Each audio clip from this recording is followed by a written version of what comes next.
I am Louise McGuane. I'm the founder of Corry Irish Whiskey. And what I'll do today is I'll just give you a little bit of sort of perspective about who we are and what we do really quickly up front. And then I'm going to talk to you about how we manage our portfolio. We're a very, very young brand. We came out with our first whiskey only in September of 2017.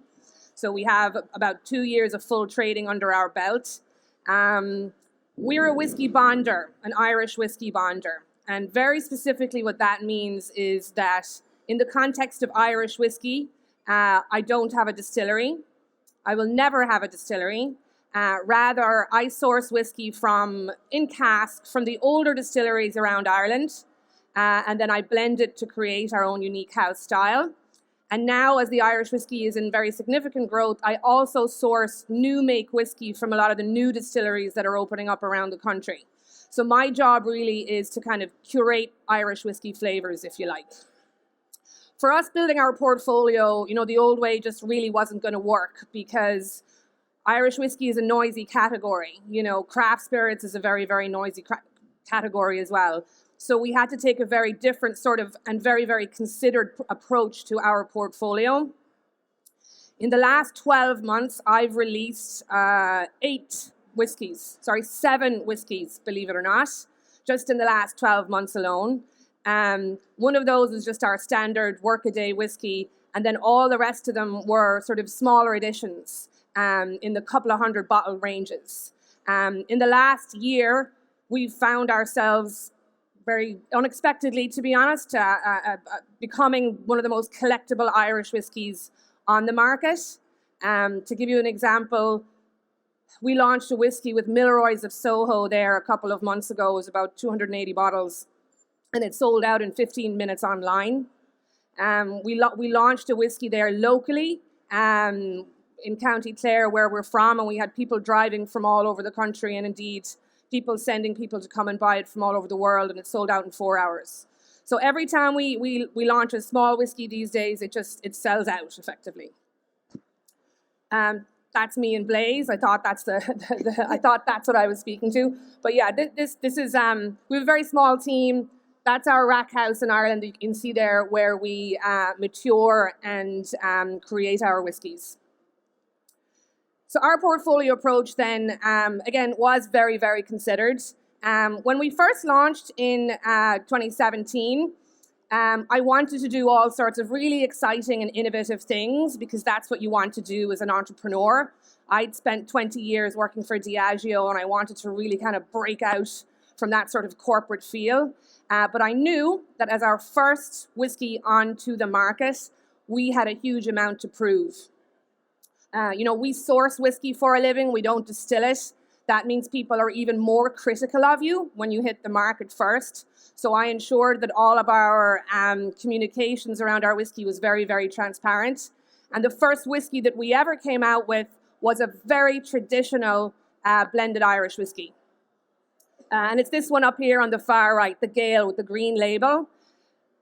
We took some of our best stock, some of our oldest stock, and we created that blend. And the reason that we did that as our sort of first iteration is that I knew we had a huge amount to prove in our first portfolio release. So if I could begin to build our reputation with that one really, really good whiskey that we were using excellent quality, older, mature stock for, I knew that we could sort of set ourselves on a path moving forward that we'd have a little bit less to prove. So the second whiskey we came out with was, again, a traditional single malt.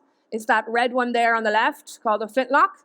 Again, it was a very, very considered release. Traditional single malt Irish whiskey, no surprises there. Just get it out the door, make sure it's really, really high quality. And both of those releases paid off very well for us from a reputation standpoint. They were very well received by the critics. They were getting 90 plus points everywhere. They won a lot of awards, and they were the only 2 whiskies that we had on the market for approximately a year, because I needed them to just solidify and work on our reputation, essentially. Then last year, we started to do something a bit different. We started to do something called Bonders Blends. And Bonders Blends, again, are a means of us to sort of build our reputation. We partnered with specific high-end whiskey accounts like Milroy's, like Masters of Malt, like Whiskey Exchange, and we created small-scale releases for them. Very, very small scale, but again, very, very high quality, which was really important for us to build our relationship. So I felt like we had enough work done with our relationship, our reputation, so we started to experiment. And then a couple of months ago, we released this pink one down here, which is the world's first whiskey finished using mezcal and tequila casks. So nobody had ever done it before us. And then about a week after we did it, the SWA relaxed the rules so that Scotch producers could do it. But it wasn't a gimmicky thing. It was a very sort of well thought out portfolio approach. I would have loved to have done that mezcal tequila thing day one, but I needed to ensure that our entire portfolio proved itself and proved our quality cues and our reputational cues before I did that. So I always say then, this is my very kind of specific approach to portfolio building. And any whiskey that we work with sits very squarely in one of these spots. So we will never release a whiskey unless it does one or more of these things. Builds our reputation, produces a really significant brand building collaboration, is innovative, and helps us with communication and PR and creates a bit of buzz. So anything that we release, any thoughts that we have about releases, no matter how much I want to release a really weird esoteric thing over here, if it's not sitting in that particular, in one of those buckets, it doesn't fly for us. So I'll just talk you through that in a little bit more detail and maybe what I mean about that, and again, what our approach has been. So the top left up here essentially is our reputation piece. So for me, this is whiskeys that we create that essentially, they build our credibility with, in our case, whiskey enthusiasts, whiskey geeks, whatever you'd like to call them, whiskey influencers. They're a very particular form of consumer, and they're vitally important for me in the whiskey category. They have to believe in me, and they have to tell their friends that they believe in me for me as a whiskey brand to be really successful. So for that reason, like I spend a lot of time on whiskey forums, like Facebook and Instagram and Twitter and the whiskey spheres on there, just listening to the chat and trying to get an understanding of how those guys are reacting to our whiskeys. So it's one of the reasons as well that from a reputational standpoint, the first few things that we launched were very straight and narrow. A blended Irish whiskey followed by a single malt Irish whiskey, no frills necessarily.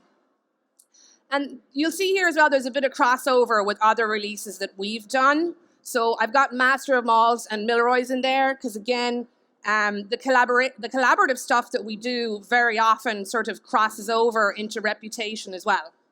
Because nobody can build my reputation better than a respected customer like Milroy's. So I could sell 400 of these things a year, the Bonders blends. Everybody wants to do them with me. I won't do them that often. I will only exclusively do them with brand building whiskey accounts. Accounts that I know consumers go to and listen to and believe in terms of whiskey recommendation. So for that reason, there tends to be crossover with our Bonders blends and our normal releases. So then the collaboration piece, I mean, I've just touched on it there. It's a massive part of our strategy. Every year we sit down and we think, okay, in every market, what are the top 10 whiskey accounts to begin with? Or what are the top 10 super premium or high-end bars that we want to be affiliated with, that we can collaborate with on a really, really great whiskey that everybody will love? This is a very sort of strategic piece on our end because it goes above and beyond building our reputation. Although it does that, it allows us to have really intimate relationships with these accounts. All the lads from Milroy's have been over to visit us in Ireland. The lads from Masters of Malt have come over to do the blend. You know, these are individual people, buyers in and experts in accounts that I now have a great relationship with. They've had the JJ Corry experience. I've sold them whiskey. They've sold it on immediately. It's sold out. Everybody's made money. Everybody's happy. But it becomes a lovely, virtuous reputation and collaboration circle, essentially. Communication and PR, this is sort of built into everything that we do. You know, every time we do a sort of collaborative release, and again, you'll see crossover here, we're shouting about the fact that we're doing it in Milroy's. Milroy's are shouting about the fact that they're doing it to all their bartender friends. You know, it's ending up in the trade press. It's ending up in the consumer press. It's really important for us that anything that we release is worth communicating about, and we'll know there'll be an interesting hook. So that's sort of built into everything that we do. But more than anything else, it's our innovation releases that really drive that communication and PR. Like when I released the Battalion, which is the mezcal tequila finish, I'll be frank with you, like I rushed that release because I knew that there was going to be changes coming in the legislation around, you know, Scottish whiskey houses being allowed to do that. And I heard a rumor that somebody else was working on it in the Irish whiskey world. So I ensured that it was ready to go anyway, but I brought the release forward so that we would get the biggest push and the biggest communication hit out of it. No matter what, it's always the best to be known, I think anyway, certainly in terms of innovation, to be the first to do something. You know, it puts you out there, it puts you top of mind of people, and it causes a huge amount of interest as well around whiskey consumers who maybe haven't seen something like that before. So I guess to conclude, really, that's really specifically our approach. Everything that we do has to fit into either reputation, collaboration, innovation, or communication. And usually they tend to sort of cross over, and then that gives us a perfect roadmap for our entire portfolio strategy moving forward. That's it.